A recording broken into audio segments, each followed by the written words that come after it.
Hoy. Hello? Ayoko ng gulo.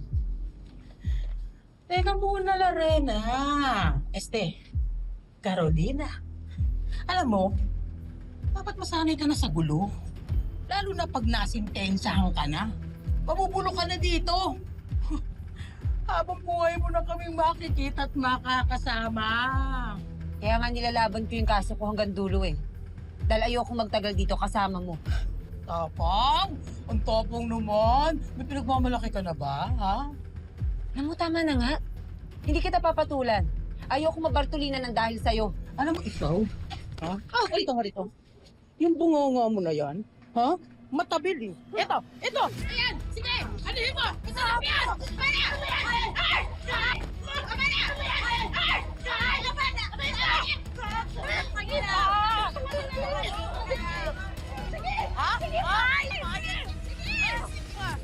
Ano? Si Carol! Alam mo ha? Okay ka lang ba? Nahilo ko. Okay ka lang? Hindi ka naman nilalagnat ha. Pero, nilalamig ka. Hindi kaya buntis ka? Ito naman, nagsusukat, nahihilo lang, buntis na. May asawang tao si Carol, kaya hindi imposible yung sinasabi ni Beta. Oo nga, ano? Sa dami ng problema ko na wala sa isip ko. 2 buwan na akong hindi dinadatnan.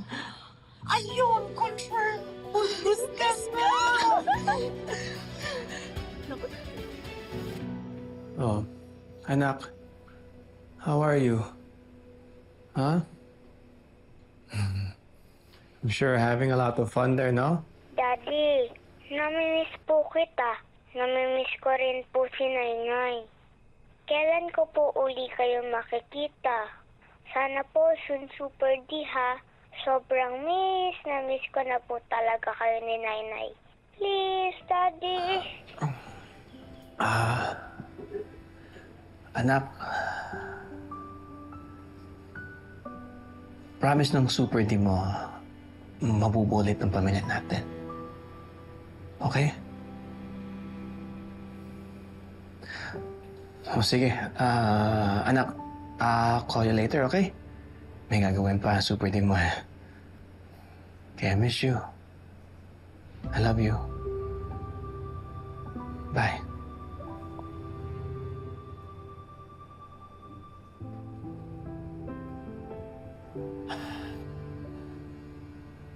Paano kung tutuparin ng wish ng anak ko?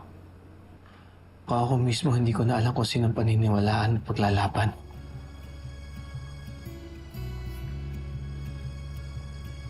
Tama ang kuto mo, Carol. Positive. Buntis ka nga.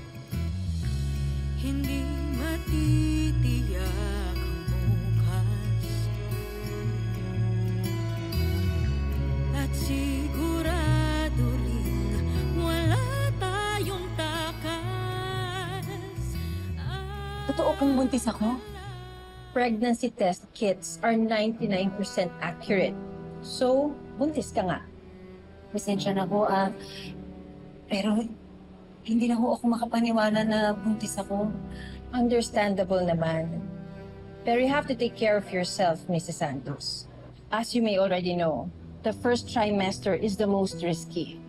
This is still good news. A baby is always good news. Oo naman po. Isang malaking blessing po sa gitna ng lahat na nangyayari. Sigurado akong matutuwa ang asawa mo at ang pamilya mo.